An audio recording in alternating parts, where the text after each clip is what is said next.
So, hey, look, we're playing. Alrighty, let's go. Hopping right in here into the finals of Halloween Heroes 2022, organized by JudoChopNA. Brought to you with, let's see, right here on the left side. Let me go ahead and fix my labels for you really quick. This is actually going to be a best of 5 series. The team on your right is the Caffeinated Knights. Let me just go ahead. We're going to fix this all up on the fly. Don't even worry about it, y'all. Caffeinated Knights, 0 wins, of course. Series just started. And the Anti-Clown Association on the left side of your screen with 0 points as well. Let's get into this. Taking it to BOE. We saw a couple favorite bans from some of these teams before. Things that they didn't really want to let through. And it looks like a Diablo. Very high skill expression tank right there, going to be banned out as well. I just realized that, there we go. We got a Blaze coming in, gonna get first banned out by Anti-Clown Association. And they just hate their red frontliners so far. Imagine having only one monitor, right? Couldn't be me. Bad tier list didn't include Haunted Mines. Haunted Mines. What I wish people would realize is that Hanamura has the exact same problem as Haunted Mines, where if you do the objective, you are trolling your team, and if you just spam camps, the overpowered camps that are on really short respawn timers, you win. And that's the same story with Hanamura right there. Lucio gonna get taken away by Caffeinated Knights. Meanwhile, the Anti-Clown Association banning out Brightwing. We see 2 frontliners taken away and then 2 healers taken away as well. Maybe some specific target bans, maybe just stuff that they fear in a general meta sense. Arkloth, aka Ark, in here, gonna go ahead and lock in that Hogger with the first pick. Meanwhile, on the side of Anti-Clown Association, Muradin Hanzo, locked in by my pal Vince and Kelsier. Murid and Hanzo, both 2 heroes with strong individual race onto the Immortal. Hanzo, of course, with the serrated arrows, with the never outmatched, able to get big damage on the Immortal with that scatter arrow. Muradin, highly expect him to see that sledgehammer for the Stormbolt upgrade at level 4. Ooh, Anduin Genji locked in at the very same time on the side of Caffeinated Knights. And everybody, we know what this means. Say it with me in the chat now on 3. 3, 2, 1. Light bomb on the Genji boy. Might even do the X strike just to really deliver it into that backline. Expect to see some dive, some aggro. I love it. We're gonna follow it up with either the Hortipult or the Shockwave from the Hogger. Both really capable of filling out an aggressive game plan. This is gonna be some action right here on the side of Caffeinated Knights. They're not playing passive, no sir. Uther taken away right there. They want to take away an option that's great for the anti-burst and great for shutting down the Genji. Haymaker, hey, maybe. Haymaker, Playmaker, we'd love to see it right here. Maybe even, oh, nice Dragon Blade, boop. You know, get him out of there.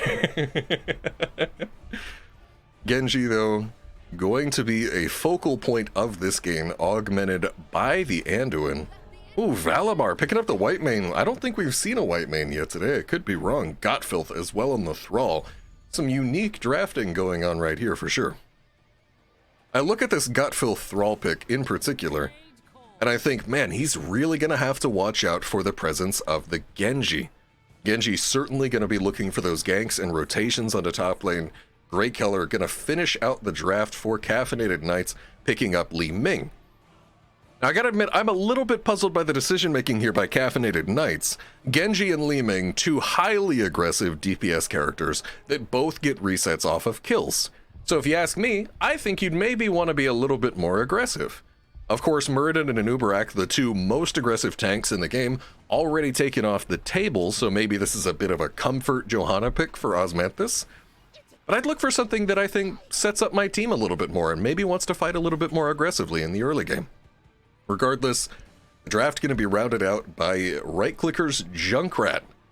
Finishing it off for Anti-Clown Association, going to add in a lot of extra vision control and the ability to defend against those immortal pushes for ACA. We'll see which team works out right here. First white main of the day, and I'm pretty sure first Thrall. Alrighty, game one of the finals, Halloween Heroes 2022, organized by JudoChop. We are on load screen right now, going into it, and I think this is going to be a good one, y'all. Both these teams just came off some phenomenal, highly entertaining series right before this, and we just hope that they can keep that same energy here going into this last best of 5 of the day. Already loading into the game, let's go ahead and take a look at the players. On the left side of the screen, for Anti-Clown Association, my pal Vince playing Muradin. Kelsier on the Hanzo. Right clicker gonna be playing Junkrat. Valimar, ooh, I'm liking this. I'm liking kind of white silvery synergy you got going on right there. Valimar on the white main. And Gotfilth gonna be on that Thrall. On the side of Caffeinated Knights, we have Ark playing Hogger. Osmanthus on Johanna. Love Dart on that Anduin. Icy playing Genji, and Gray Color on Li Ming. Li Ming Genji, like I said earlier, classic burst and reset oriented combo. They want to go in there, they want to delete somebody immediately, get those resets on their cooldowns, and turn it into another fight right away. We'll see if that's how things end up playing out right here. Taking a look at the level 1 talents, I see no major surprises so far, as both teams already starting to come to blows a little bit. Meanwhile, it's a different story top lane. Thrall and Hog are kind of staring at each other from across the top. Valimar taking a bunch of damage. He'll be just fine, though. Li Ming chipping away, already has top tower on the side of ACA, down to half HP, and any extra damage that you can get augments the future of your pushes. If they can start out by taking a tower, that's absolutely fantastic. Icy stepping up onto right clicker. Hold on a second. Here's a rotation by Gotfilth. It's a 5v4 in favor of ACA, but right clicker completely zoned out, very, very low. Not able to contribute much. Gotfilth gonna walk back up to top lane. Meanwhile, Ark getting that soak. Ooh, my pal Vince. Looks like his team started to tap. We actually see multiple taps coming out. Osmanthus as well. Both teams want to take this bottom neutral siege camp if they can, but they think better of it. Right clicker now on that Junkrat, hanging out top lane, and seeing that they have the 4v3 bottom lane, Caffeinated Knights starting the siege camp. And of course, we do see a trade in the top lane. Right clicker and Gotfilth, knowing that they will lose the siege camp bottom, just gonna go ahead and trade it out. Ooh, Kelsier eating the Li Ming Arcane Orb. Puts a lot of damage onto the backline of ACA. Icy dives in, tries to finish off Valimar, but instead will take a lot of damage in the meantime. In just a few seconds here, we should see both teams start to gravitate towards their own bruiser camps. And wow, big combo eaten by right clicker right to the face. Vince would love to go in here, but honestly, his teammates just don't have any HP. I'm not really sure what they can do. Vince missing the Stormbolt as both teams start to back off a bit right here. ACA, Valimar heading back to base, getting started on this bruiser camp.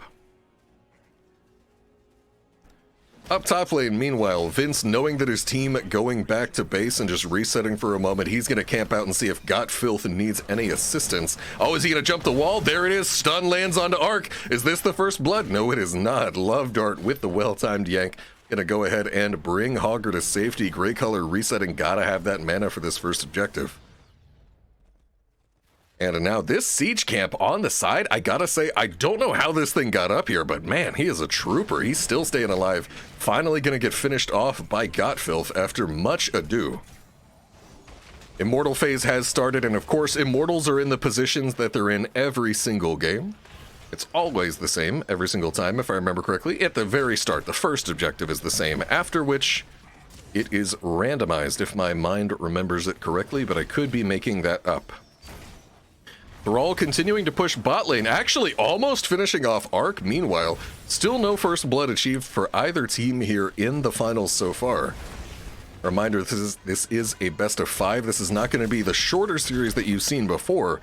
And I think what a lot of players don't understand about that, what a lot of viewers don't understand about that, is that just simply having the stamina and the mental fortitude and the consistency to play out an entire series is such a big deal. It's much harder to fluke a series win in a best of 5. Hold on, as we see Gray Color starting to get dived on by Vince, not able to find anything. Love Dart also, meanwhile, getting bullied by Gotfilth on the Thrall. Gray Color sending in some orbs over the wall, trying to get any immortal damage that they can. Vince running interference meanwhile, and it's going to be an easily won first objective for the members of Anti-Clown Association. Now Vince looking to control the regen globes spawned at the deaths of the immortals. There it is right there. Gotfilth going to go ahead and soak bottom alongside Arc, also heading there. Both offlaners heading away from the immortal as the 4v4 now shifts to top lane.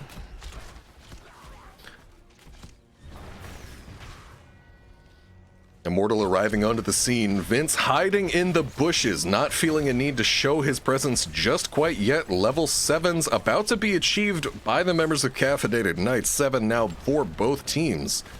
Vince continuing the push right here alongside ACA. And this Immortal is highly unlikely to get this entire fort, but they can at least get some damage out right here for sure. Overall, I gotta say, a rather lackluster first Immortal. It's definitely very early in the game, but not a ton of damage going out just quite yet as Osmanthus and the members of Caffeinated Knights, now everybody actually squaring up for this camp.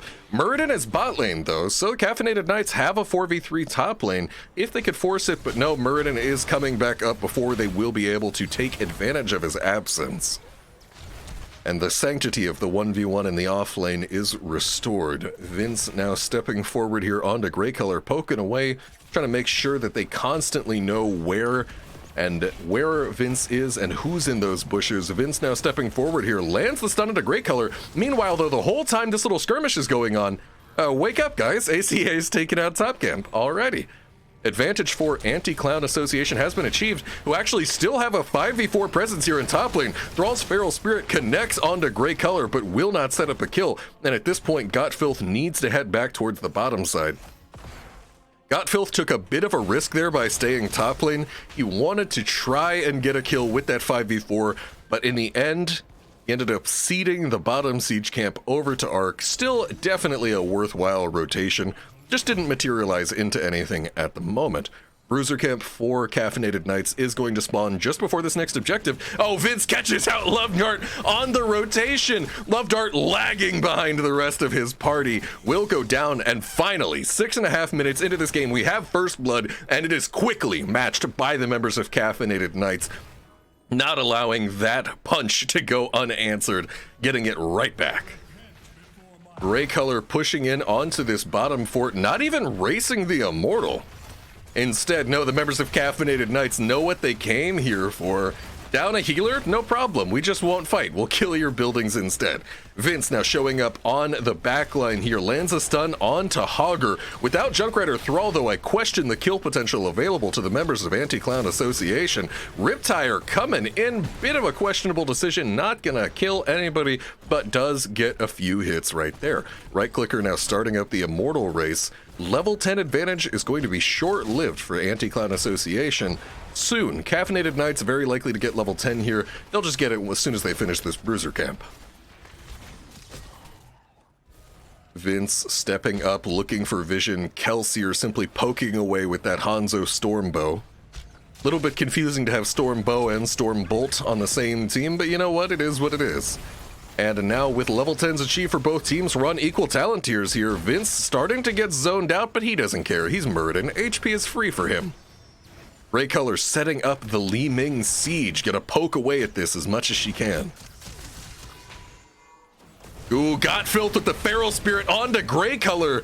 Oh, and you just can't step up in melee range like that as Li Ming.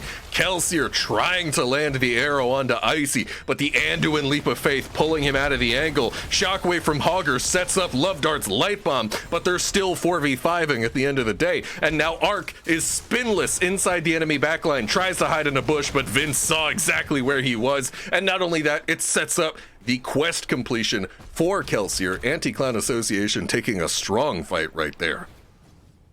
Not even 9 minutes in this game, and ACA is setting themselves up in a great position to secure objective number 2 of this game. At this point, Caffeinated Knights is just looking to get whatever damage they can get off of this Immortal to lessen the burden of defending. Meanwhile, look at this, Vince also leashing the camp.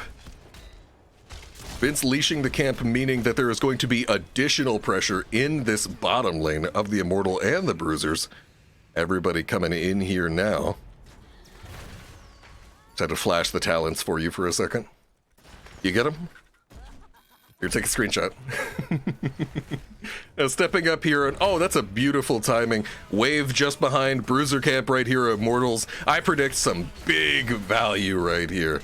We'll see, though, if they're able to capitalize. Kelsier now showing up on the scene. Thrall still pushing into Hogger in that top lane. Oh, Osmanthus gets booped towards ACA. They're looking for the kill, and yet again, Kelsier's arrow denied by Love Dart, absolutely yoinking the intended target at the last possible second. Kelsier dropping quite low. X-Strike used by Icy to try and chase him down, but now Icy, oh, deftly dodges the concussion mine from Junkrat. He's gonna be okay, but in the midst of all the combat, the Immortal finishes off bottom fort. Grey Color attempting to evade. Vince sidesteps the Storm Bolt beautifully. Vince actually uses the Avatar. I think a little bit trigger happy, but hey, he guarantees he survives. Level 13 achieved by the members of Anti-Clan Association, who now have taken out both of the forts. If they manage to secure a third objective in a row, it will threaten a keep. Both camps in this, both siege camps actually simultaneously being threatened by the members of ACA, who are seemingly just getting whatever they want in this game so far. Ooh, Love Dart got Phil stepping right into a bush with multiple members of Caffeinated Knights. He had no idea. You can't face check like that. He goes down. This pick coming at a sorely needed moment for the members of Caffeinated Knight. They needed to equalize. They needed to just stop the bleeding. They're back on 13, back on equal talent tiers. Little bit of defense going off, and hey, notice right here, we actually see Ark freezing his lane. Ark is using this camp to keep his lane pushed back. If he simply cleared it, it would push over and the other team could soak it. But at the moment, that top lane soak is actually completely off limits to the members of Anti-Clan Association. They can't step up this far to grab the soak. Vince, meanwhile, though, looking for the 5v4 in bot lane, there's an arrow, gets intercepted by Johanna, maybe a misclick, taunts as he does it. It's either misclick or massive BM, as everything's going off and popping off right now. Osmanthus trying to escape, gets shrunken by the white mane, and the scatter rips him to pieces. Talking about Professor Farnsworth, and there it is, to shreds, you say. Taking him out right there. Right clicker wants to escape, and he will so far get a step back into the action. It's a 1-for-1 between the two teams. Grey Color takes him out, but will go down himself. It's a 2-for-2. Oh, Icy taking out Valimar. And all of a sudden, we now see perhaps the first major advantage of Caffeinated Knights in this game. They're going to have a lot of time to sit here and hit this Immortal and build a lead in the race. We'll see if this can materialize and change the overall direction of the game, because although they're down a fort, they're certainly not down very much experience. Absolutely anybody's game right here, but it is worth noting that if Caffeinated Knights does manage to win this objective, which they are in strong position to do so, it will go top lane. It will siege that fort. Not a guarantee that they'll be able to get a keep right now, as we see Bruiser Camp not quite available just quite yet for Anti-Clan Association. Meanwhile, Caffeinated Knights taking out their own. Osmanthus stepping up very aggressively. Blessed Hammers looking for a little bit of vision around the situation. And let's go ahead and take a look at what this looks like from Johanna's perspective. Let's go ahead and see what red team sees here. Very limited vision available, only able to see my pal Vince. The location of the rest of the members of ACA, a mystery. As Bruiser's completed it, there's Godwill on the flank. Stepping in, arrow doesn't get dodged this time. Here we go, X-Strike coming out, and both teams trading damage back and forth. A lot of flash, but nobody dying just quite yet. ACA secured level 16, everybody locking their talents mid-fight. Kelsier getting some damage on this Immortal while he can. Godfilth's gonna break off and clear out that top lane, trying to get rid of that Bruiser Camp, and a massive scatter under Grey Color by Kelsier. He's gotta be doing some big damage here. Oh, hold up a second. Grey Color risking going down to Vince, but not able to finish him off right there. Kelsier, meanwhile, taking a bunch of damage from Icy. Oh, I was gonna say nobody going down. Grey Color! Vince is in and he finishes him off. Does it cost him his life? No. Whitemane popping the old Valimar, making sure Vince is going to get out of there no problem. And it's a 1-0. And all of a sudden, Caffeinated Knights looking like maybe they were going to have their first objective of the game. But no, 3-0 in favor of ACA. Anti-Clown Association gonna pick up these globes right here and get ready to push out the top lane. Arc likely gonna soak just this wave and then join team. That's probably what I would do if I were the off lane here. Not 100% sure why he's freezing. Looks like, yep, he's making the decision to go ahead and clear it out. And I predict a 5v5 here in the top lane as Caffeinated Knights looks to defend their top keep. Ooh, there's Vince checking the bush, wanted to see if there was any danger there, but is able to avoid it. And now Ilarion the Immortal taking out the first temple right there, the first tower rather. Osmanthus forced to use that Iron Skin on the retreat. Both teams have all ultimate abilities available to them.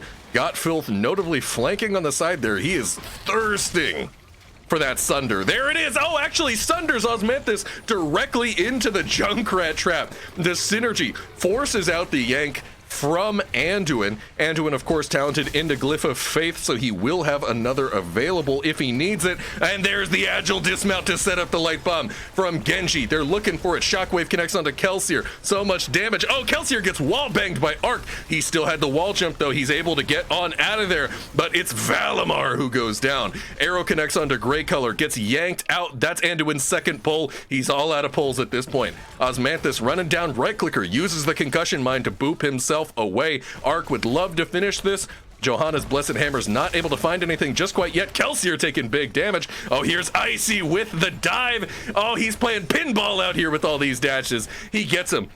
Gotfilth dropping very, very low in the meanwhile. Grey Color looking for any flanks that they can find, and Vince wants to party, jumps over the wall looking for him, not quite able to find anything. And Caffeinated Knights finally taking the second fort and now somewhat evening the situation, looking for what they what was that?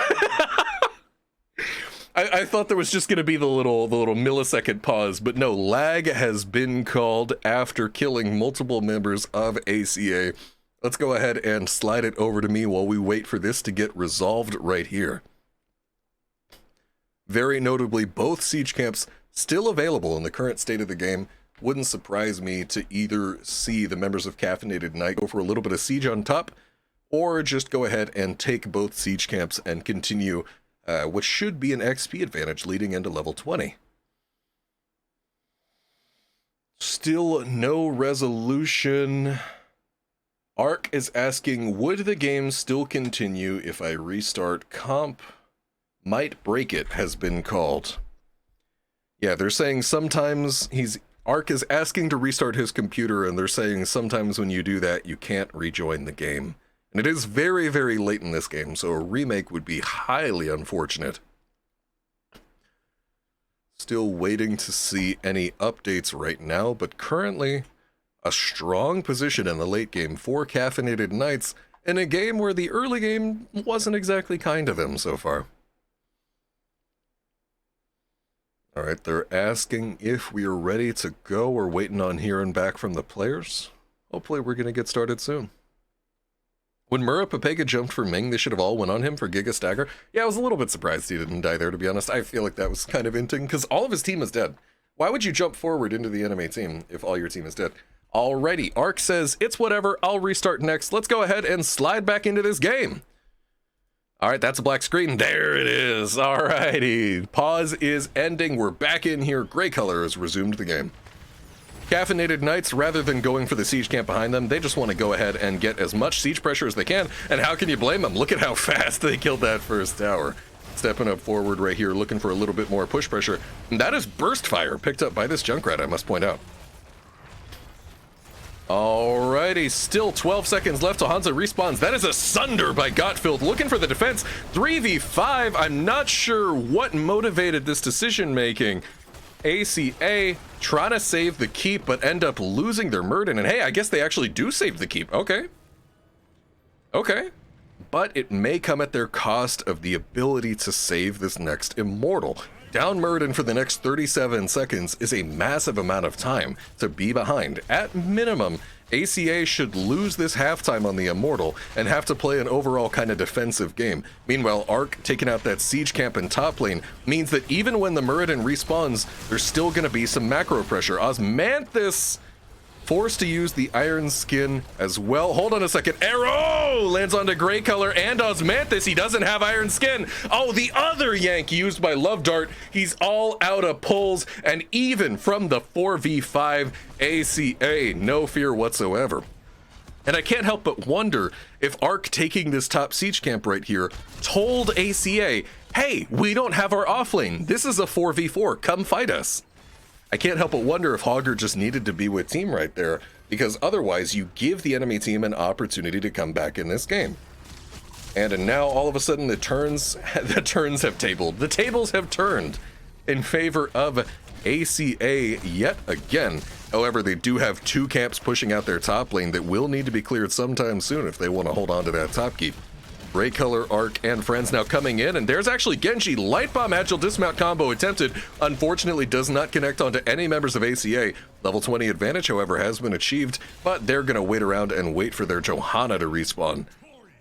Top keep doesn't look like it's going to take any damage at all, in fact. ACA able to burn through the Immortals so fast as to set this up right here. Storm talents now achieved for both teams. We're seeing, I don't think there's any surprises here. I say that a lot.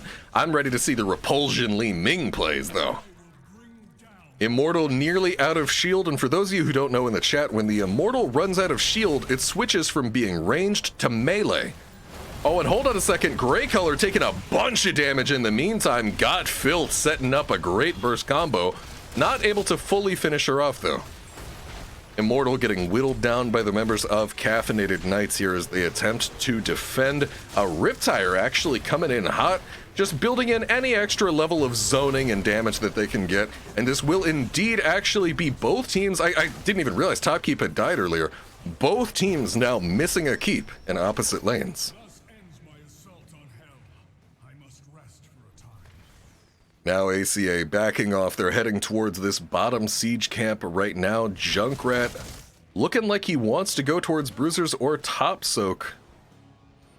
And this actually opens up a brief window for a potential aggressive move by Caffeinated Knights, who aren't even thinking about the bottom siege. No, they're stepping around here looking for what they can find towards enemy Bruiser camp. I will say, not the best place to fight, and it looks like they're just going to go ahead and back off. Grey Color resetting her mana.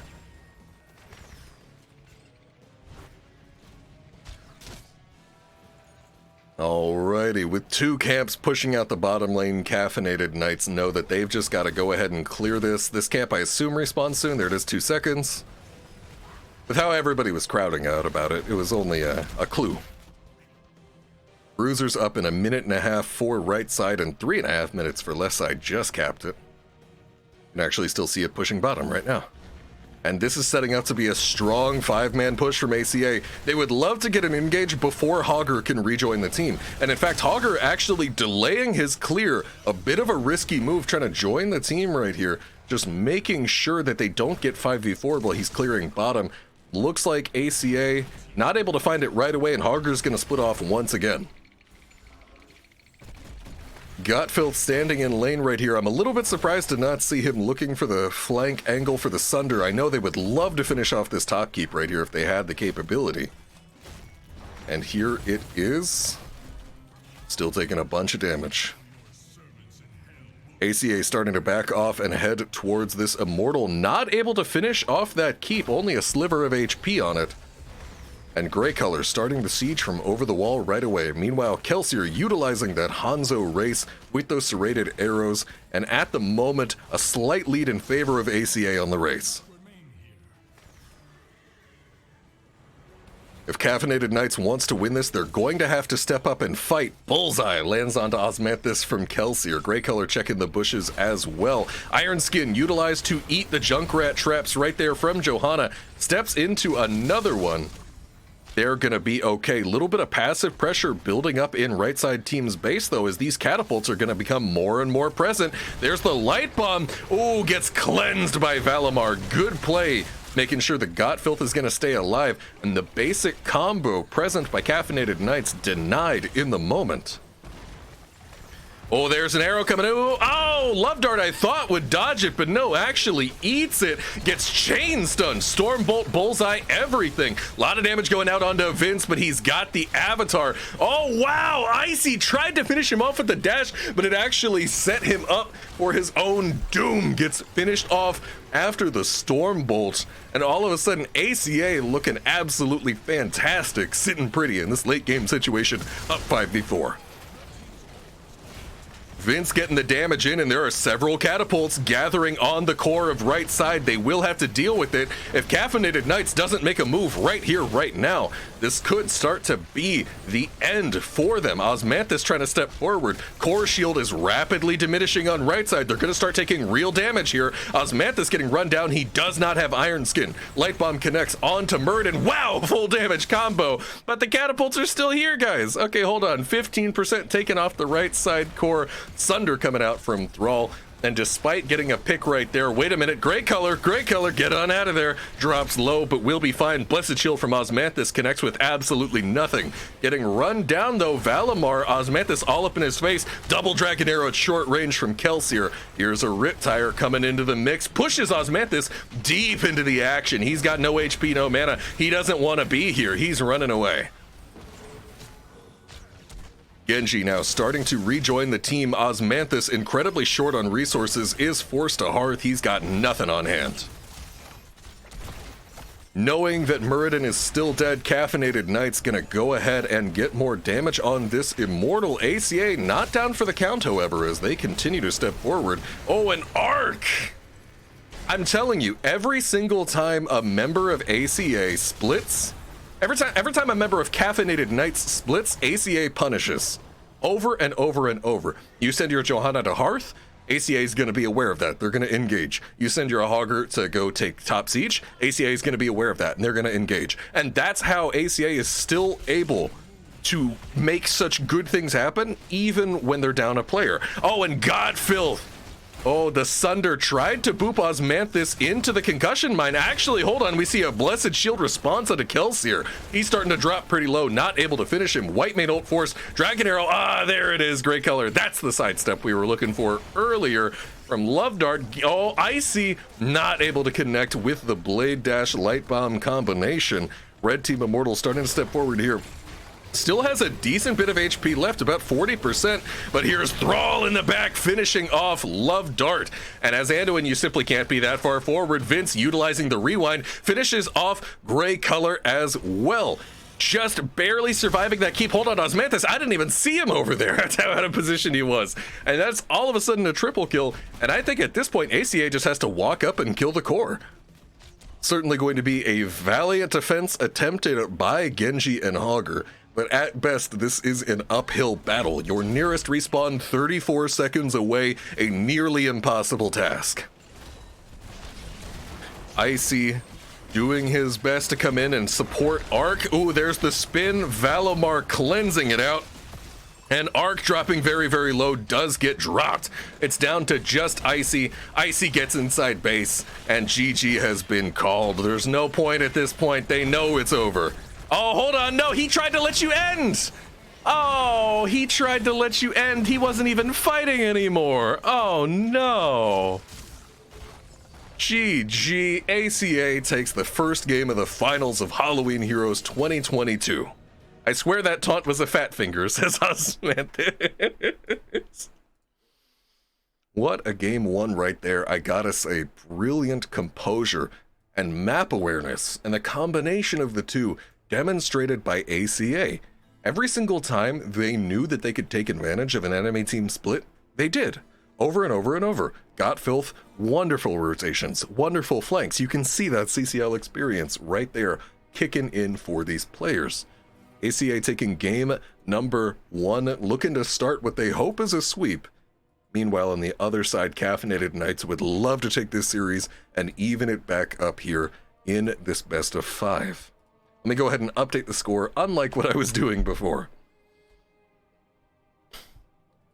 Alrighty, score has been updated. ACA leading 1-0. We have the stats loaded in. Let's go ahead and take a look at them. Relatively high damage numbers all around. Strong performance by Kelsey, I gotta say, with those arrows, but really by several different players here. Those arrows, I wouldn't necessarily call them misses, the first two that he missed, but it was rather due to the Anduin leaps. As we now see Vince here pasting the link in the bottom right. Game 2 gonna be played on Infernal Shrines. Let's go ahead and load into that lobby right here. Actually, yeah, let's go. I was gonna take a look at the talents, but I was like, nah, we can do that later. I showed talents before. Alrighty, loading into Infernal Shrines, typically considered one of the best competitive maps in Heroes of the Storm. I think at worst it's number 2. At worst it's number 2 behind Towers of Doom, and it's probably the best designed competitive map in the game. A lot of this, in my opinion, has to do with the fact that it has several different camps that also don't despawn during the objective. On a lot of different maps in Heroes of the Storm, you capture the objective, all the camps despawn. But then, on Shrines, you have a lot of unique ability to ignore the objective or to come back when you're behind because you can still capture camps even when the objective has been captured. We get into this lobby, and I gotta say, I see Gray Color calling, "I want to eat," in the chat, which looks a little sus. Don't want anybody into their games now so they can get to dinner faster now, mind you. Hey, I gotta eat too, alright? I'm hungry as well. I got the Popeyes, spicy chicken, red beans, and rice waiting for me, alright? You don't see me saying, hey, let's hurry this up so I can eat. But regardless, that's the topic of discussion in the lobby chat right now, as we're waiting for all these players to filter back in, and we can get started with our next game. Number 1, Haunted Mines? Oh, of course. Best designed map ever. In really all of video games, for sure. Oh, and my dogs are angry in the back. I'm sorry if you guys can hear that. I've done my best to keep them contained in a side room while these games go on, but they are beasts after all. Hungry has been called. I am very hungry, dude, please. Can I just get another caster in here? And they'll voice for you guys, and I'll throw on mute for a little bit while I eat the Popeyes. Smother in sriracha or gravy? I'm not a big gravy guy, but I got some hot sauce here. I'm a big hot sauce guy myself. While we wait for game number 2, still don't have everybody in the lobby just quite yet, but I'm sure we will soon. I don't know, is it illegal to say you're not a gravy guy if you live in Texas? I feel like you get shot at the border. Hi, welcome to Texas, partner. You like gravy? You like guns? Alright, come right in. That's how it is.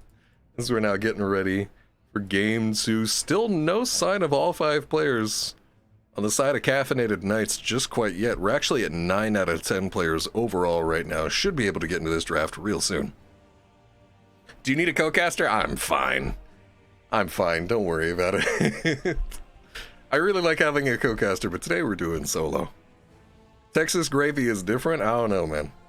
Already, all 10 players in the lobby. I am ready to go whenever. Apparently it's okay so long as you don't put beans into chili. What? I don't understand why. This is a real thing, guys. Why do so many Texans feel that beans don't belong in chili? Beans are a wonderful addition to chili. Bro, DM your address. We got some mad good bourbon hot sauce over here in Kentucky. Bro, I know you're one of my mods. I'm not DMing you my address. That's not happening. Alrighty, I don't tell anybody I trust on the internet, not even the people I trust the most on the internet, what my address is. Regardless, our draft is starting. We're taking it to Infernal Shrines, one of my personal favorite maps in the game, and a favorite among all competitive players. Every comp lover of HOTS has seen a lot of this map. We're familiar with it. It's a good one.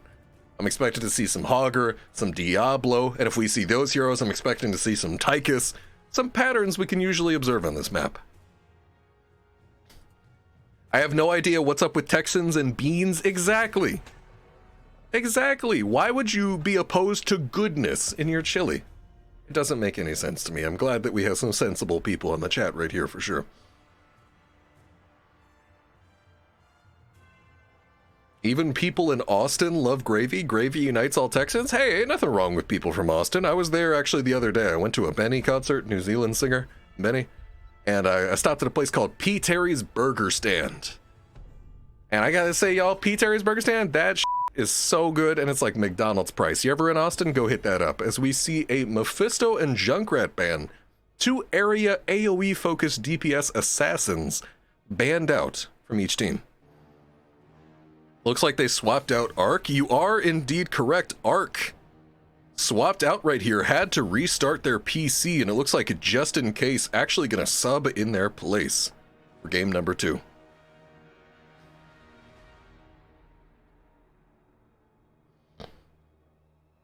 Blaze banned away by the members of Caffeinated Knights. An overall very strong offlaner, but also, let's be real, all the offlaners are strong, okay?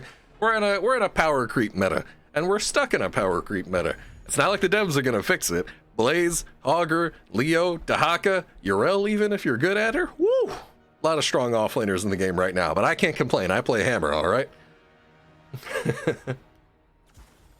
Diablo gonna be first picked by Osmanthus. I bet the house on it, chat. Bet the farm you see a Tychus right here. Bet the farm, bet the house. Go out, take a mortgage. But put everything into Bitcoin, bet it all on this. I tell you right now, I'm gonna make you wealthy men. Chat, everybody in here. Either that or we're gonna cause the HOTS Great Depression. Let's see, one of the two. Hey, there it is! Everybody that had faith, congratulations on your new houses, on your new farms. Everybody that didn't. Everybody that shorted it. Now you know. As we see Augur and Tychus picked up on the left side right here, Augur comfortably knowing that he will not be countered by the presence of a Tychus, as it has been secured by right-clicker. Tychus, of course, a classic answer anytime you see either of these frontliners, were rather durable and not really able to be killed by most of the assassin roster. Sylvanas Alexstrasza picked up by the members of Caffeinated Knights. Alexstrasza, her Dragon Queen in particular, a strong ability for securing these objectives. Let's see what we've got in store as far as the bans go. Sylvanas gonna bring a lot of versatile pressure, able to be built in basically whatever way the comp demands, while also providing tons of push pressure at the same time. Texas chili is more like a meat sauce than anything, like what you'd pour over a chili dog, which makes it good for uses like that, but not as a meal on its own. I don't know, man. If you can't eat your chili straight up, is it chili? Alright. Ana actually being banned out by Caffeinated Knights. I'm a little bit puzzled by that decision, but maybe it's a particularly strong combo that they've seen in scrims. Maybe Valamar's just an Ana beast. Who knows? Meanwhile, Vince gonna pick up that Anubarak, and Valamar gonna be playing Deckard. Very notably, no cleanse available on left side with the Deckard. That's always one of the main things I'm thinking about whenever I see a Deckard. If there's that Diablo combo, they gotta do their best to save their guy. They're not gonna be able to break the CC through Unstoppable. Lornado, though, might be able to offer significant disruption, and I think Valamar might actually go for it. Oh, I've been waiting for this one. Icy, locking in the hammer. They said break glass in case of emergency. We're down 0-1. We gotta do it. We gotta pull it out. Sergeant Hammer, I'm now rooting for Caffeinated Knights openly. Alrighty, just in case, gonna be playing Ragnaros as well.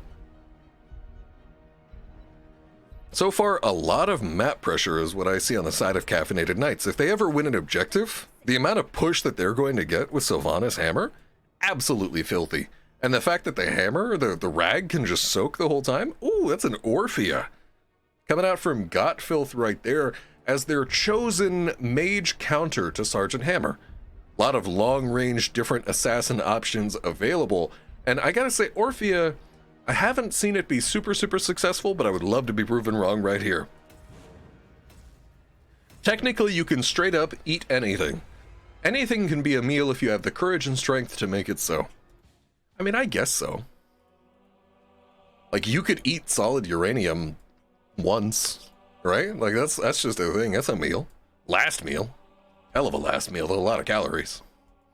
Surprising number of rag picks today. I agree. I also did not really envision this, but hey, maybe they just like it. Alrighty, let's get into the game right here. We've got everybody loaded in, ready for Game 2 Infernal Shrines. On the left side of your screen, for the members of Anti-Clown Association, we have Valimar playing Deckard, right-clicker on Tychus Finley, Kelsier gonna be playing Hogger, Got Filth is on... Who's that behind there? Orphea and Vince on the Anubrak. Dude, I hate when they clump up like this. You can't even see Orphea in the back, dude. Alrighty, meanwhile, on the right side, Caffeinated Knights, just in case, subbing in for Ark after Ark had some computer issues in last game. Gonna be playing that Ragnaros. Gray color on the Sylvanas. Love Dart playing Alexstrasza. Osmanthus on Diablo, and Icy actually using those boosters of Sergeant Hammer to get to top lane faster. Gray color starting out the side lane, cheesing early. Icy starting to siege up right there, but gets knocked back by Hogger, preventing him from being able to hit the buildings, but Icy continuing to siege up. Pops that armor. Meanwhile, Orphea heading straight to bottom lane, not going to be anywhere near Hammer for at least this first minute.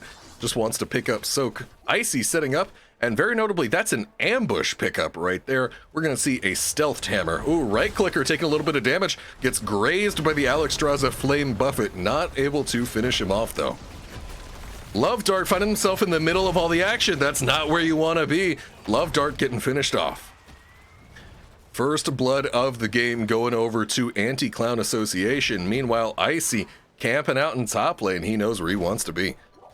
Knowing that Alexstrasza is dead and Hammer is in top lane, the members of ACA experimented with the idea of going for the invade on enemy siege camp, but decided against it. Gray color actually using the Haunting Wave, jumping forward into Anubrak. Wasting no time, ACA jumping straight onto this bottom siege camp. Without the Hammer's presence, they know that they can simply force this. Just in case, and Gray color taking out their own siege camp on the side of Caffeinated Knights, but fresh off the advantage of having already secured the camp, ACA is here for the invade. Oh, Vince, though, losing a bunch of HP in the meantime, but it's actually just in case who goes down. First and second blood now secured in favor of ACA.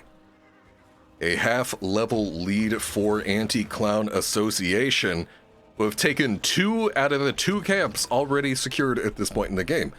Gray color heading towards top, Valimar close behind. Both teams now having level 4 Ruby picked up by Valimar. Kind of funny, he used to play in a team called Inting for Ruby way back in the day. That wasn't even that long ago. I'm over here waxing poetic about something that was like a year or 2 ago, 2 years. Meanwhile, Valimar and Kelsier taking out top bruisers. Both teams looking at their own bruiser camp, want to get that split push value, and Gray color stands just outside of the Love Dart abundance, not going to get that healing. Gray color resetting right as Vince is still scouting for this invade, and this camp is still alive. This camp got invaded a full minute ago, and it's just been chipping away in that mid lane, just in case he's finally had enough of it, and he's going to start clearing it out. A massive lead in terms of setting up advantage positioning on this objective. ACA firmly in the driver's seat so far in this game.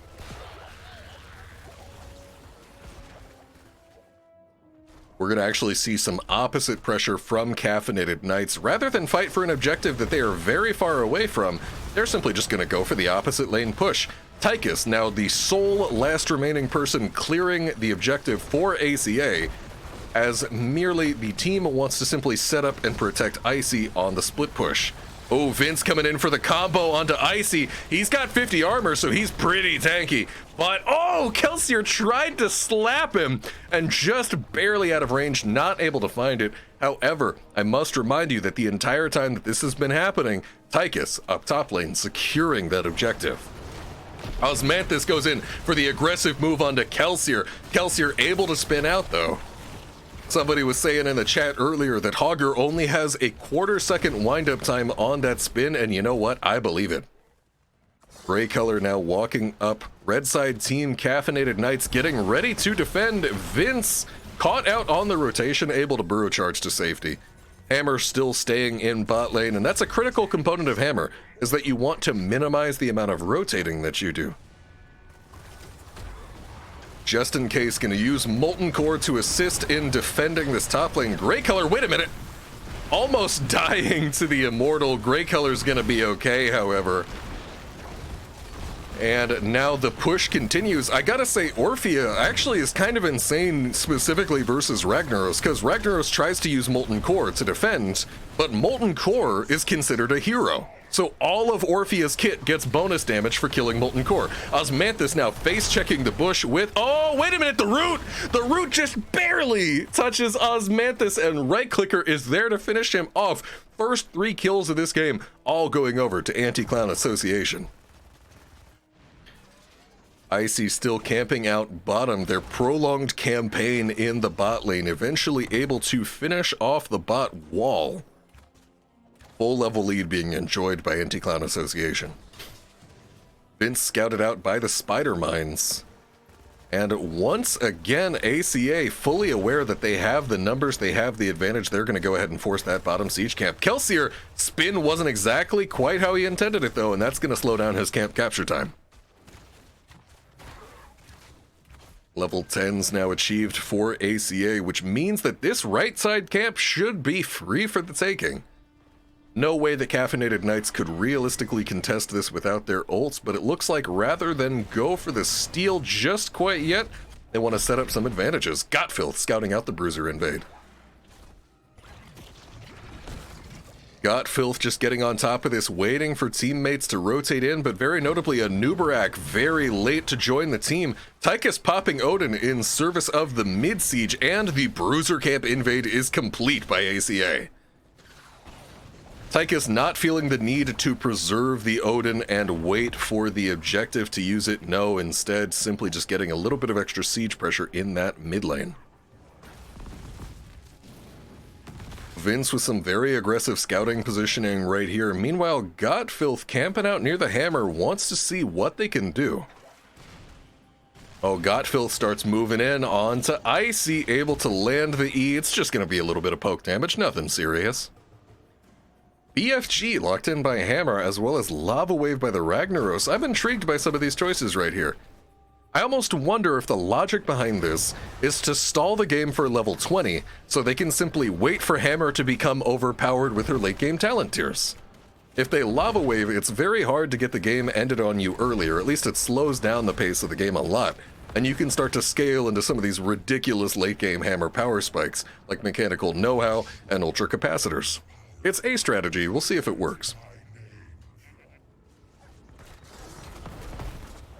Osmanthus flipping one of the siege camp under tower range, just trying to make sure to get the clear as fast as possible. Vince flanking onto Icy, who hides behind the fort. Bruiser camp pushing top as Vince approaches, steps all the way under tower range, tanks a tower shot. He's okay though, he's got that shield. Icy clearing out top lane. Before heading up to this objective, Vince forced to burrow charge away, and ACA is simply going to start this objective, and Hogger has his infinite spin set up. Hogger going to spin through Hammer's range a few times here. Orphea poking out onto Icy in that backline. Oh, and Vince, there's the double stun combo onto Just in Case walks into the abundance. It doesn't even have time to go off before Ragnaros gets deleted. Oh, Vince, hold on, wallbanged by Osmanthus, and the revenge did not take long at all for Caffeinated Knights right there. Still down level 13, but hey, it's at least it's a 4-on-4, equal numbers. Odin now being used by right clicker, the massive machine getting flipped by Osmanthus's overpower, who uses the lightning breath right in their faces. But I gotta say, dude, I think they're just gonna kill you. You gotta get out of there. Okay, looks like he's gonna be fine. Massive abundance flips over Kelsier, who spins, oh, and takes out the hammer. Love Dart is next on Kelsier's agenda, as well as Diablo getting finished off by Gotfilth. And that one kill coming at a steep price for Caffeinated Knights, now down 7 kills to 1, and about a level and a half as they defend against this mid-Punisher.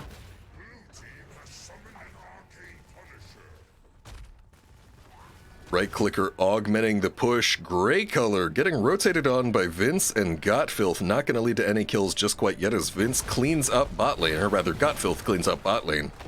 Valimar and right clicker sieging away in mid fort. Kelsier trying to set up this top fort, but I don't think he's going to want to push too hard into this hammer. Actually, just getting a little bit of dynamite poke, but it does miss. Not quite connecting. Still half health left on this Punisher. ACA maybe going to get some mid damage, or are they simply just going to try and open up the map here? Icy! Hold on, Icy. You're getting caught out a bit, bud. Vince actually going for the body block, misses the burrow charge on what? The Lornado. Okay. I thought they were going to miss that kill for sure, but no. Wonderful Lornado and Orphea combo to clean it up. If you ask me, Vince kind of trolled that and forced two of his teammates to use ults to clean it up. But hey, a win is a win, all right? They still got it. And there it is. Vince gonna set up, use these beetles to tank this fort, and finish it off right here. I thought he was gonna get out for a second, dude. Oh man, that Lornado was so good. And I gotta say, I just love the idea of picking Lornado here at all. Into the abundance, it's so wonderful. And wow, what a good kill combo by Osmanthus and friends. Bot lane though, Caffeinated Knights able to pick up their second kill of the game. Lightning Breath onto Hogger, not gonna get a bunch of value. And Osmanthus getting stun comboed underneath enemy fort. Once again, the kills coming at a price. 16 advantage now being enjoyed by ACA. Gothfilth, not Gotfilth, add an extra H in there, that's pretty good. Oh, and I can't help but notice the Lurking Terror, not the most common Orphea pick to my knowledge. Oh, hold on. Sylvanas trying to use the Unstoppable. She wanted to replicate that cocoon dodge from earlier. Not able to get it. Great color completely isolated, will go down. But I just wanted to point out, as I was saying a moment ago, Lurking Terror, to my knowledge, not the most common Orphea pick, but it makes sense if you're talking about the ability to threaten a Sergeant Hammer at extra range. Love to see it. And now ACA with their number advantage, knowing that they've got level 16, they've got a dead Sylvanas on their hands, they can go up and just take this bottom fort out. Caffeinated Knights losing their last fort of the game. Still a 2-level lead as well as 16 talents being enjoyed by ACA. They're going to go ahead and cap this enemy stolen siege camp. And if you're Caffeinated Knights, you got to be looking for some kind of way out of this situation. You got to be looking for some kind of outplay, because if they just keep steamrolling, they just keep stealing all these camps, it's just a slow march to the loss screen. Now Sylvanas clearing out mid, ACA not even looking for a fight. They're so far ahead at this point that they simply want to control the map.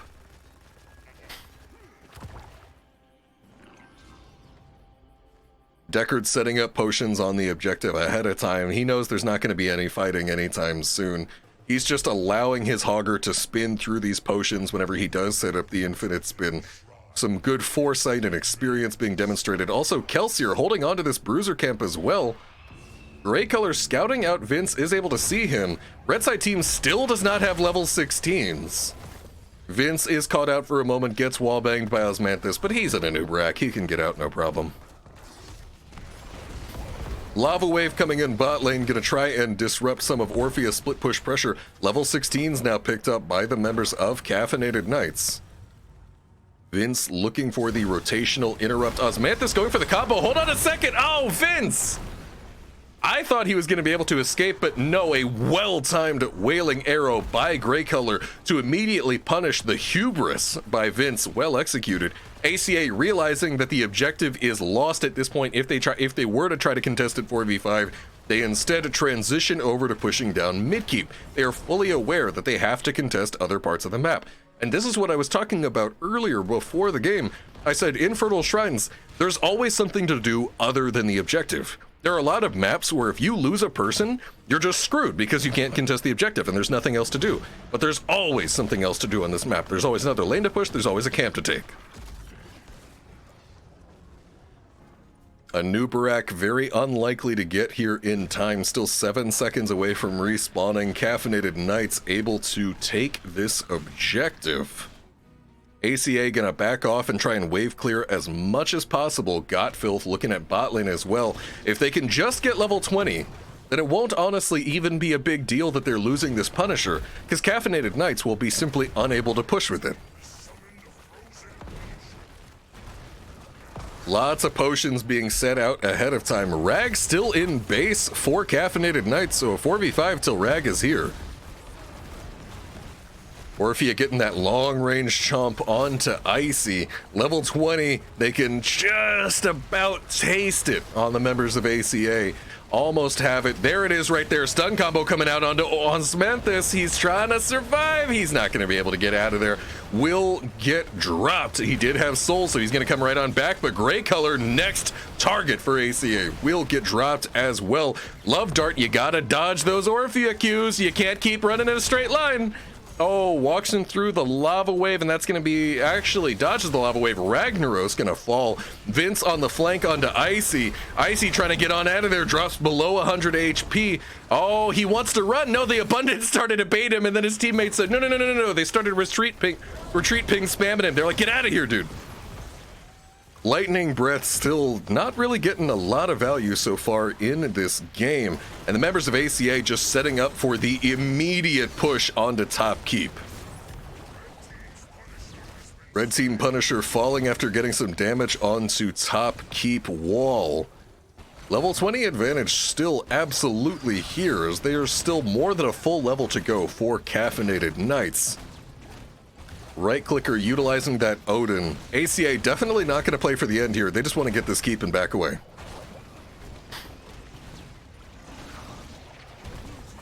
Oh, hold on a second. Here's a cocoon onto mid lane. Vince yet again catching Gray Color out, and no, that's the last thing you need from this position.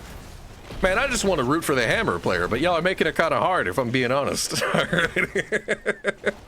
And now another quick double kill being picked up by ACA. Diablo respawning into the action.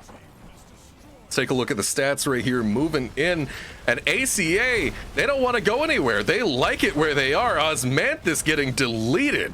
As can... Oh, that Lornado was absolutely filthy.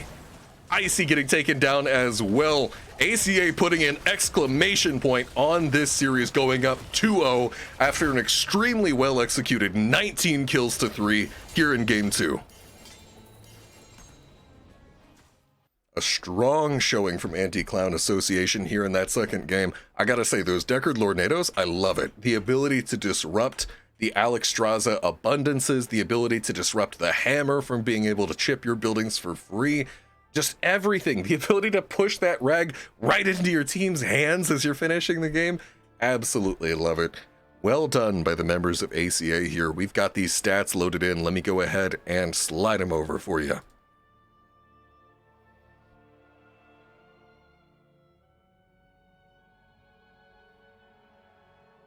Solid showing there in game number 2. After losing in game 2, Caffeinated Knights now will have the choice between whether they want map pick or first pick for what may be their last game of the series. If they lose this next game, it is lights out, and ACA are the champions. If Caffeinated Knights wins, then they'll be down 2-1, and they still absolutely have the possibility to begin a reverse sweep. We'll see what happens right here.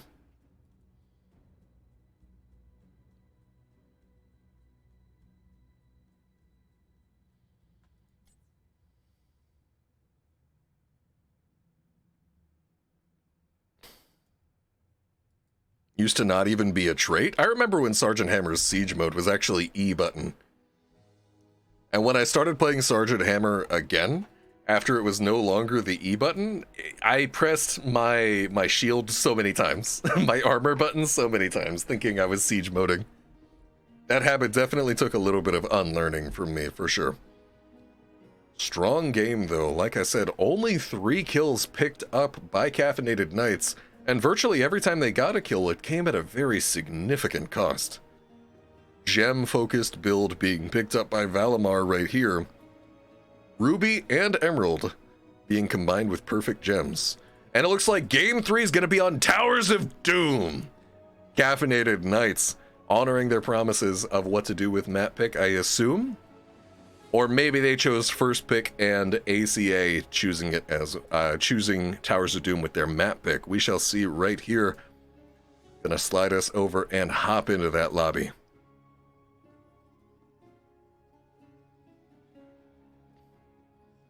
Towers of Doom, my personal favorite map in the game. And what some fans of Heroes of the Storm at this point might not know is that it actually uses the old EXP system. there was an XP system that we had before 2019 where destroying a fort instantly gave you a gigantic surge of XP, rather than simply increasing your passive XP that you would gain for the rest of the match. Towers of Doom still operates on this system, and for a lot of old-time competitive HOTS players, I know I'm one of them, that was the greatly preferred system of experience in HOTS.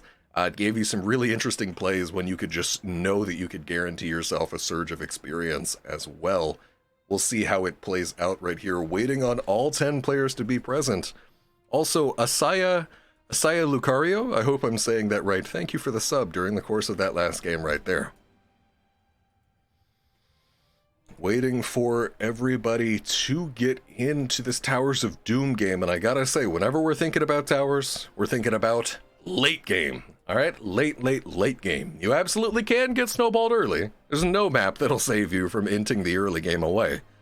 But if there was ever a game that really made sure, if there's ever a map that made sure that you held on till the end, it's Towers.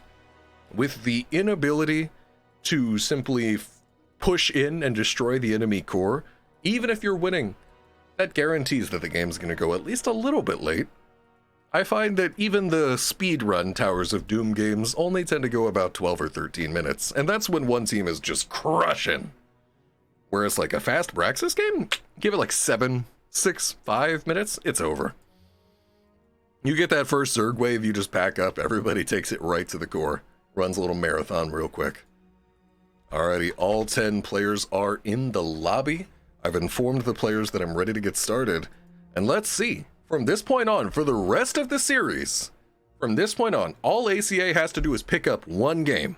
Caffeinated Knights, if they want that $150 in prize money for the upper finals, they're going to have to win the next 3 in a row without even dropping a single game. We'll see what happens right here.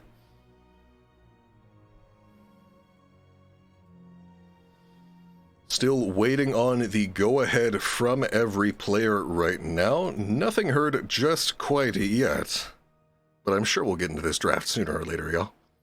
They're not going to leave us in limbo forever. And then also, friends, after these upper finals, a little bit later in the day, I want to say 53 minutes from now, or maybe after this series, there are also going to be the lower finals for the lower rated teams that are in here. I'm starting to see some ready checks coming out as well. I believe that those lower finals are going to be cast by NyQuil or JudoChop. But let's focus on what we got right here, folks, as we get into game number 3. Very possibly the last game that we will see today, but Caffeinated Knights, do not count them out. Maybe they can come back in here. You know they're absolutely thinking about it. They're looking to demonstrate that they are tilt-proof, that they can come back and get back in here. This is always a unique position to be in because, you know, some people, everybody reacts differently in this position. If you're down 2-0, some people, they just shut down. Some people have nothing left in the tank, you know, and we've all played with these people before. These are the people, you get first-blooded, oh, it's GG in the chat, right? But not quite. Some people, they can't quite handle the pressure of being down 2-0. Sometimes, it's the exact opposite effect. Sometimes it's like, damn, we're losing, we're down 2-0. All the expectations are off. These guys think we suck. These guys think they have us. They have our number, do they? Nah, let's show them what we're about. Some teams are able to rise through that adversity, and that's what I'm looking for right here from Caffeinated Knights as ACA seeks to put them down as they look to finish out the 3-0 sweep.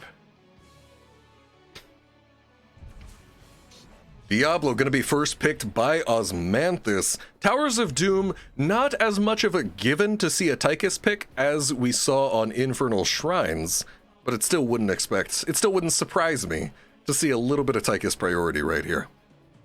Your GUI thing says ACA is 1-0. Thank you so much for that. ACA is actually up 2-0 after that most recent game in this best of 5.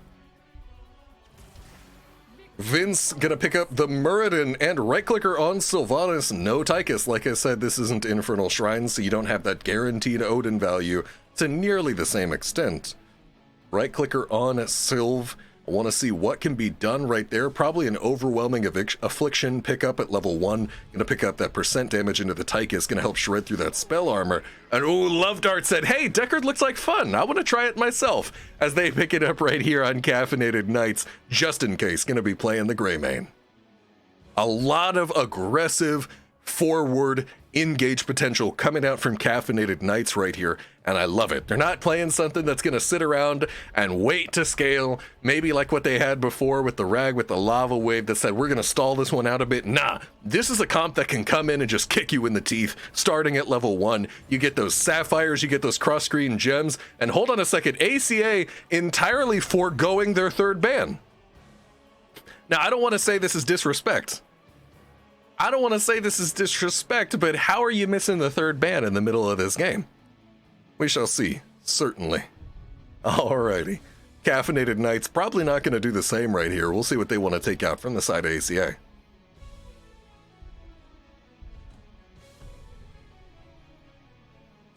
Stukov.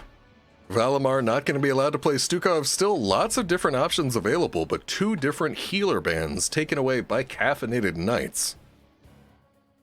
Lots of options available on the table for ACA. They know that they're against a Deckard who has no CC. This was a critical point as I brought up in the last draft. The Deckard cleanseless picked up, but not into a bunch of hard CC, so they weren't really able to punish the lack of a cleanse. Gotfilth picking up the Leoric, and Valimar on the Anduin, and wait a minute, we're getting spicy with these last picks. What is this? Medivh picked up by Icy, and Grey Color taking it to Vikings. All of a sudden, hey, okay, sure, maybe Deckard doesn't have the best anti-burst, maybe he doesn't have a cleanse, but let's go ahead and pick up another support. What is this? I gotta say, guys, Vikings on Towers of Doom, absolutely filthy to play against. Their ability to contest multiple different areas of the map at the same time makes them a terror when you get the triple altar spawn. The 2 altars at the top and then either mid or bottom, all at the same time. The ability of the Vikings to contest all 3 of these points and split their map pressure around is unparalleled. Genji traded over to right clicker, was actually locked in by Kelsier and then immediately traded over to right clicker. That Genji gonna try and get some resets off of bursting these Vikings down. Let's go ahead and slide over to me. Hello again, friends. So good to see you as we go in here to game number 3, elimination game right here on the table. Caffeinated Knights needs to put in the work in this game or they are going home. We'll see what happens right here. I gotta say, I love that they didn't make it boring. I love that they didn't make it boring here. When we come out with the Medivh and the Vikings, when it's do or die time, you pull up with Medivh or Vikings? Let's see it, baby. I'm excited. Alrighty, game is loaded up right here. Let's go ahead and slide back into the action and let's read out those names. We got Valimar on the left side playing for the Anti-Clown Association. We've seen their names several times today. Gonna be on that Anduin. Right clicker playing the Genji. Kelsier on Sylvanas, Gotfilth on the Leoric, and Vince rounding it out, going to be the 5th member of ACA on that Muradin. On the right side of your screen, we have Icy, going to be playing that Medivh, Osmanthus on the Diablo, just in case playing Greymane, Love Dart on the Deckard, stealing it away from Valimar this game, and Grey Color playing the Vikings. Ooh, a swift movement to bottom lane from Caffeinated Knights, perhaps a calculated decision to counter a Sylvanas cheese. Vikings also able to go top there. Kelsier popping the black arrows, trying to get some cheese damage out of that tower, is not able to commit too much. Osmanthus flipping Vince. Icy not able to get any charges of Arcane Rift, just in case actually disengaging forward into the enemy team right there. Into an instant punish by Vince. Hold on, just in case. Oh, portal, by the way. Protected, by the way. And right clicker flipped on out of there. Osmanthus gonna get rooted, take a bit of damage. He's okay. Vikings soaking out the other lanes. Sapper camps about to spawn for both teams. This game very much largely about securing those 2 camps. And we'll see what goes down right here. A Viking already gonna be taken out. And guys, can you even call that first blood? If it's a Viking? I feel like if it's gotta be at least 2 Vikings die for first blood. We're still waiting on it right here.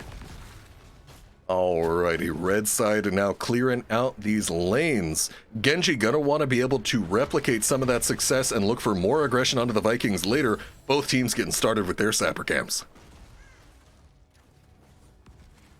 Icy was scouting it out for a bit, but now gonna go ahead and simply help their team DPS this camp down. We can get a quick check on the Medivh quest progress. 4 hits so far. Osmanthus attempting the combo onto Vince, not able to find it, however. Vince gonna take a bit of damage.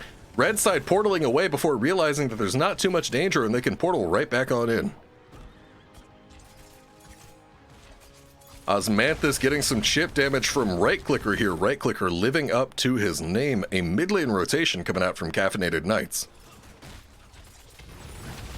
Level 4 now being achieved by right side. Valimar hits the chastise onto Just In Case. Oh, Osmanthus doesn't get the flip onto Valimar. He needed it.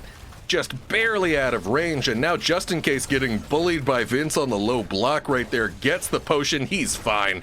Right clicker charged by Osmanthus, overpower. Right clicker very likely has a dash, about to get on out of there.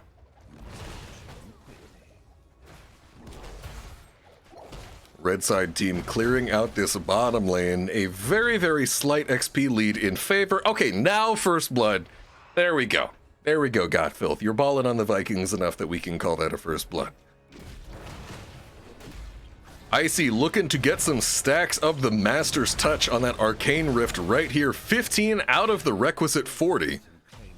Genji securing top left capture for the members of Anti-Clown Association. Meanwhile, Just In Case actually just going for full building DPS, not even contesting this objective right away. Gray color starting to get bullied a little bit by Godfilth on this top right objective. Just In Case trading damage with Valimar in the bot lane. Wanted to get as much building DPS as possible during this objective, but is now... Oh, what a stun by my pal Vince. Just In Case rolls perfectly onto the potion. So far, each team securing one objective, one remains, one altar so far. Level 7 advantage, though, by ACA. Godfilth gonna take a bunch of damage, finds himself in the middle of several members of the Caffeinated Knights who return it back. And hey, they've got 1 kill to 0 according to the UI, so maybe they've got first blood. Who knows? Osmanthus is going to get most of the way through this channel. Actually just going to finish the channel. No interrupt whatsoever. Right clicker getting yanked away by Valimar, trying to escape. Valimar now trying to help out. Wait, how did right clicker end up there? Okay, wait, he's going to survive. Alrighty. Godfilth finding himself also in the thick of things, utilizing that Wraith Walk, and nobody dies. Just this once, Rose. Everybody lives. Alrighty, Vikings continuing to soak it out right here. Baylog gonna get started with the sapper camp. Baylog utilizing those cleaving autos at the top right of your screen to clear out that sapper camp faster. Meanwhile, bottom left of your screen, we got bot side in a little bit of a scuffle, and now Caffeinated Knights with the Vikings. Even though things went a little bit rough, you can see they just have so much XP. Icy setting up the scouting on the left side. He has 29 out of the 40 stacks that he needs to complete Arcane Rift. We do see yet another Eric death, but the members of Caffeinated Knights portaling forward aggressively, looking for those combos. Love Dart barely squeezing through that portal just before it closed. Godfilth present on the scene. Love Dart taking a lot of damage in the backline. Right clicking on Just In Case. Leo getting zoned out at very low HP. He's gonna get portaled after by Just In Case. They finish him off. Olaf drops as well, but I'll take a Leoric for a Viking any day of the week, baby. And now Just In Case stepping forward here, gets protected by the Medivh. Actually, hold on, Stormbolt, he's getting pretty low. Just In Case will fall. Vince now hitting level 10. And hold on a second, pops that avatar just after he gets comboed by Osmanthus. Icy trying to get out of there. He did complete the Medivh quest, so it's not the end of the world if he dies. Gets the self-protected Entomb. There's no portal. 4 kills to 2 in favor of ACA. Right clicker channeling bottom objective. Godfilth going to do the same with middle objective. Meanwhile, Kelsier just bullying mid. Top fort long secured by the members of ACA, and this game is going how they want it to. Godfilth taking a bit of extra chip damage, and actually bottom objective not quite secured yet by the members of ACA. I think that may have been a tactical decision as they 1-for-1 in mid lane. Perhaps they thought they could get the middle bell tower first before completing the capture. 2 deaths in mid lane really quick. Osmanthus and Vince trading a little bit of attention here in bot lane. And why do they keep killing people every time I look away? Alrighty, Osmanthus and Vince here. Vince gets the interrupt onto Love Dart's attempted channel. Osmanthus doing everything he can to stall this, and Vince isn't even gonna bother. He's just getting out of there. Aggressive portal forward by Icy, looking for the damage, the immediate response by the members of ACA. Nobody's going down just quite yet. Greymane not present on the scene, so not a lot of damage in the hands of Caffeinated Knights. Sapper Camp in 18 on the right side, 52 on left side. Both Sapper Camps last taken by red team. Leoric securing top sappers. He does capture it at the moment. That's a double stun from Muradin. Oh, and there's the stay a while and listen from Love Dart, cancels it and walks through the portal for the escape. Osmanthus stepping forward towards Godfilth. Godfilth entombs Osmanthus underneath enemy tower. He's going to take a bunch of damage from that in the meantime. And these sappers, hold on, don't forget about him in the back. Godfilth going to go down in the meantime. Sapper's going to get cleared out right here. Love Dart taking a bunch of damage. He's going to be okay. Meanwhile, Kelsier, Valimar, and Vince looking for what they can achieve on this bottom bell tower. Kelsier hopping over the wall. Felt like tanking a tower shot, you know, just felt like they were in a silly goofy mood. Here we go in now, pushing forward here. Osmanthus stepping up, actually gets storm bolted into the Chastise combo. X-Strike for the follow-up, but the damage not quite there. Right clicker gonna hop right on out. The Yorick heading towards top right there. He wants to bully one of these Vikings if he can. Actually, Wraith walked through the kill zone to avoid any damage. Oh, he entombs just for the Baylog. Let's see it. Play again, gonna instantly revive that Baylog, however, and these Vikings are Nordic Attack Squad, so they've got the percent damage. Leo, however, with the Spectral Leech, able to stay afloat and stay alive. Love Dart getting interrupted by right clicker. Portal out by Icy is going to provide an out for Love Dart. Leoric is arriving on the scene soon, and it'll be a 5v4 in favor of ACA. No Vikings nearby, no play again available. Yank used by Valimar to pull Genji out of the action just in case. Needing to get out of here, he has no HP. Osmanthus utilizing the portal. Left side of your screen, we see right clicker finishing off the objective. Now we have a full 5-on-5 formulating here in the bot lane. ACA has no real reason to take it though as they start running away. Wait a minute, everybody taking in this portal, what's going on? Oh, it's a disaster. Okay, all right. Love Dart going down. 2 2/3 kills, 3 3/3 kills, 3 2/3 kills for ACA on the left side right here. I don't know, man. What does a Viking even count as?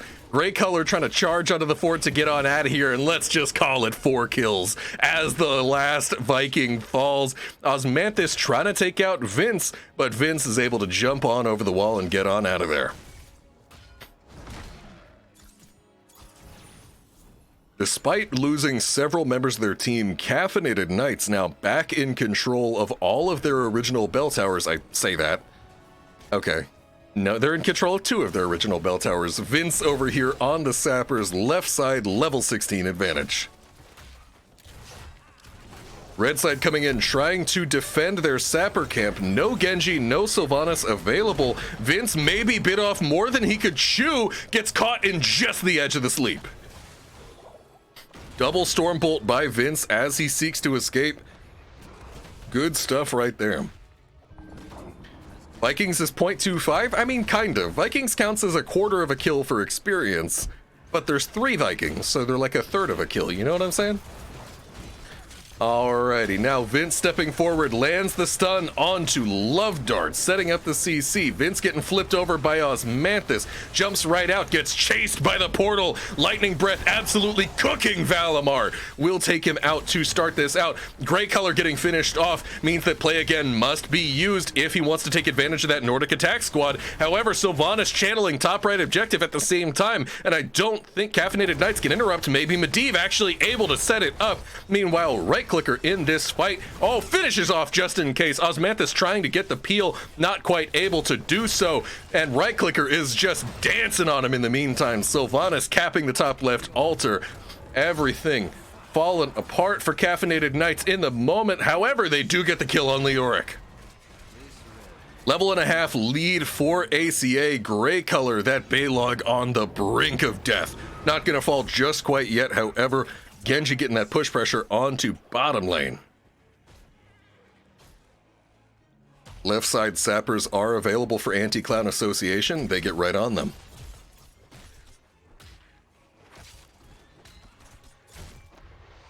Ooh, Sylvanas getting dived by multiple members of Caffeinated Knights. Not actually, I say multiple members, it's just a bunch of Vikings. Not actually able to finish it off. Osmanthus now in mid lane with Just In Case, looking to re-secure their sappers, their L tower. That's something on the map. If I just say a couple words, I'm sure one of them is going to be right sooner or later. Alrighty, right clicker stepping up forward here. Osmanthus is the first member of Caffeinated Knights to show up for the defense, and Leoric going down again. Strong damage potential coming out here. You ever had a couple Vikings just portal on you, spin to win a Nordic attack squad? It deletes you.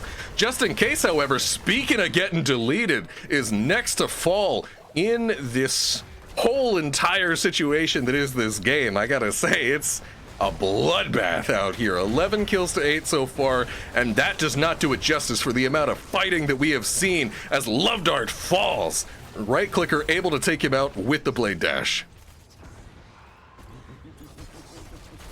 Alrighty. Left side securing this bottom bell tower. We're about to see a triple altar phase. Level 20 very, very soon. Fast approaching for the members of Anti-Clown Association. Aggressive portal by the Vikings, and there's actually an Entomb by Leoric waiting for them on the return. Right clicker trying to finish off Icy if he can get it. Stormbolt just barely not able to land. All three Vikings dead. Diablo Osmanthus with a shrewd maneuver right here, recognizing that the enemy team was distracted, able to secure that top left altar, but things still ultimately looking shaky for the members of Caffeinated Knights. Osmanthus with a full stun Diablo combo onto Gotfilth. Not going to be able to lead to a kill just quite yet. Vince fishing for that Stormbolt, not able to find it. Kelsier going to need to be interrupted by the Fire Stomp from Diablo. He does do it. Still down level 20 and all three Vikings. X-Strike very aggressively by right clicker looking for something. Oh, and Gotfilth. Gotfilth's got to be like half the deaths right here. He's 7. Oh my goodness, he's 7 of the 9 deaths for ACA. But hey man, it seems to be working out so far. And if anybody's gonna die a lot, hey, maybe it should be Leoric. Trait value, right? As we see the stun combo coming out right here, Greymane will fall. X-Strike just finishing him off as soon as that protect was finished. Oh, stun actually interrupts the Genji jump. He's gonna get yanked on out of there. Portal chasing after Genji. Blade dash does come up. Osmanthus with the well-timed full flip combo. We saw the QEQ right there. Thanks to the level 16 Diablo talent, the domination casting overpower resets the E cooldown. Able to get that QEQ. Very well timed to put Caffeinated Knights right back in this game. Caffeinated Knights looking to take this boss off of the map. It doesn't necessarily help them win so much as it helps the other team not beat them. Oh, a stun by Gray Color. They're looking for the kill onto Kelsier. Kelsier forced to use the Stormbolt to get away, but meanwhile, Icy dying in the boss pit. Osmanthus able to finish off Sylvanas. Right clicker is next to fall. 3 for 1 in favor of Caffeinated Knights at the moment. Now Vince is the next to get chased down, and these Olaf stuns are just carrying the members of Caffeinated Knights. The ability to just run at someone and shut them down, huge. Vince a massive stagger. Osmanthus now setting up the reset, and all of a sudden Caffeinated Knights is back in this game.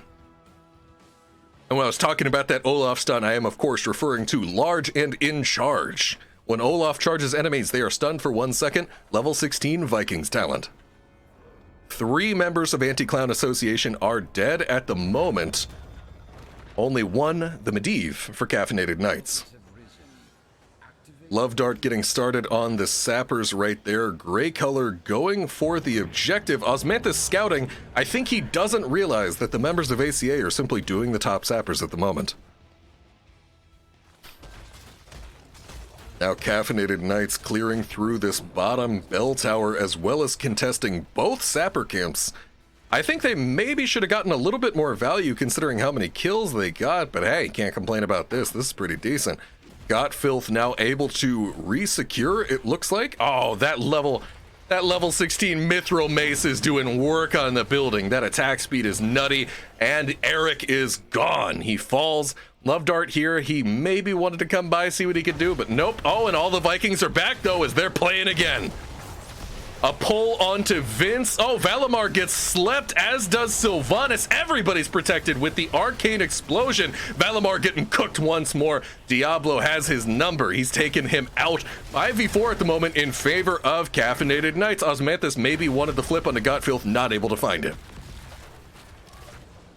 Caffeinated Knights now once again attempting the play to take the boss off of the map. They have very limited core HP available. They don't want this to be an option for ACA to use against them. ACA recognizing the location of Caffeinated Knights, pressuring the exact opposite side of the map. Genji with that Shingon right here, able to give him a little bit of extra siege damage off of the triple Q hits 13. However, they don't have Anduin and they're starting to get flanked. Osmanthus and Grey Color arriving onto the scene. Everybody's here. It's a 5v4 in favor of Red Side. Love Dart taking a lot of damage in the meantime, but he's protected, by the way. Polybomb going out onto Genji. The point and clicks are huge. Polybomb spreads to Gotfilth. Even in the 5v4, though, against no healer, just unable to find a kill on the side of Caffeinated Knights. Now zoning as they attempt to have Eric capture in the backline. Right clicker getting stunned out by Osmanthus is forced to blade dash out. Love Dart not able to sleep anybody. Objective has been secured. Kelsier using that Will of the Forsaken to escape. Everybody is alive once more. Another aggressive portal play, and I think we have double-digit Leoric deaths. No, we have 8. Well, I'm getting ahead of myself right now. All right, we're getting close, though, for sure. Play again, Vikings coming out. And now Caffeinated Knights, look at these combos. They are doing what they should. You run in there. By the way, chat, I'm gonna let you in on the spice that these guys are doing. Raven Familiar right here. This talent, whenever teammates take portals, they get this little Raven that attacks for them. All of the Vikings get that talent. And when Vikings spin on you with spin to win, all of the Vikings do this damage to you. 404 damage from each Viking. Oh, Grey Color gonna get knocked down, though. And I gotta say, if Grey Color wants to win this game with Caffeinated Knights, he needs to do a better job of keeping all 3 Vikings alive. Because whenever you are missing even one Viking, you don't have Nordic Attack Squad, the level 13% damage. And now Genji yanked away by Valimar, bringing him to safety. Vince gets a light bomb as he's trying to run. Not 100% sure what he wants to do. Love Dart with the stay a while, hits the couple assist pings, maybe retreat pings, I don't know the icon, and does not find anything. Unfortunately, a bit of a waste. ACA now resecuring their bottom bell tower, and it's a trade for Caffeinated Knights taking their own back as well. Osmanthus with a face check, though. Oh, he bolts out. He knew he had to Hellgate. He wasn't playing around. Leoric gonna utilize that protected right there. That's what you love to see. I'm a big advocate for Protect 20 on Leoric auto attack build. Gotfilth maybe connects the hand, and I think it instantly breaks. Grey Color looking for the interrupt onto right clicker, is able to find it. A lot of pressure being split back and forth. Grey Color also getting the top channel. Osmanthus taking several hits in the meantime. He's gonna be okay. Greymane now channeling the top. And oh, here's big pressure by Vince onto Just In Case, but the instantaneous response of the polybomb. Olaf dropping on the bottom side of the fight. Lightning Breath coming out once again. Doesn't make a lot of connections. Gotfilth taking a bunch of damage. Vikings have their play again interrupted by the Wailing Arrow. What a play by Sylvanas. Greymane goes down. Osmanthus is in there. Grey Color falls. Only Eric is left alive. If Eric can cast play again, he's got it in the side. Vikings trying to take out Sylvanas. Kelsey are taking a bunch of damage. Valimar able to yank them out. In the meantime, though, it's down to just Vikings and Medivh. Medivh falls, however. Diablo able to finish him off. I'm sorry for not counting you as well. Osmanthus, Gray Color will fall again down to just Eric, but he doesn't have a play alive this time. Osmanthus running around trying to escape, but he's caught in between a rock and a hard place. He falls. GG is called. ACA completes the sweep. 3-0 in favor of ACA. They have won this best of 5 off of the back of 3 great games. Caffeinated Knights, though, absolutely as well, putting in a fight. They didn't just lay down and die. Caffeinated Knights did not just lay down and die. And as well, to have the stones to pull out the Medivh Vikings in your elimination game in the finals, I have nothing but respect for that. And it damn near worked, if you ask me. All right, you just change a little bit about the execution. I don't know. Maybe Gotfilth dies a few more times. It's probably realistic. I don't know. But what a series right there. Well played by the members of Anti-Clown Association, demonstrating their competitive experience and their skill as players. Very, very well executed. Is Bread is greater than Ducks the holder of the only win versus ACA? I guess so. I guess we know what's happening. Alrighty, let me go ahead and show you guys the stats. We have them up on our screen right here. Let's slide them over. And let's update this graphic. ACA 3-0ing Caffeinated Knights in a well-played series.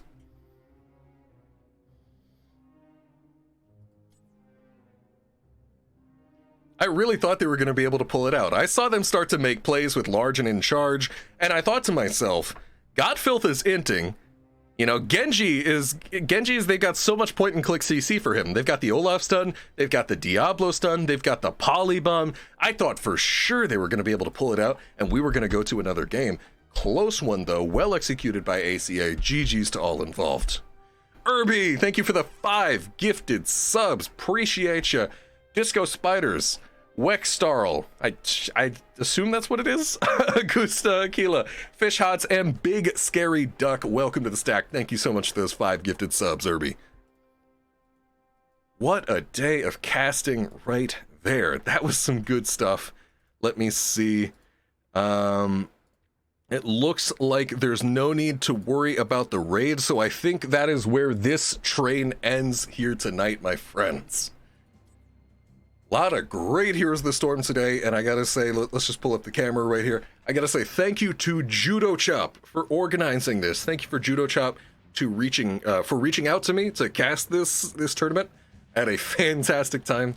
I haven't cast in a minute, so you could tell I was hitting some of those stutters, but you know what? I had a blast, and I hope you guys did as well. Thank you very much, JudoChop. Thank you to my fellow caster NyQuil as well for being out here. And thank you to all of the players for putting on such a performance for us today.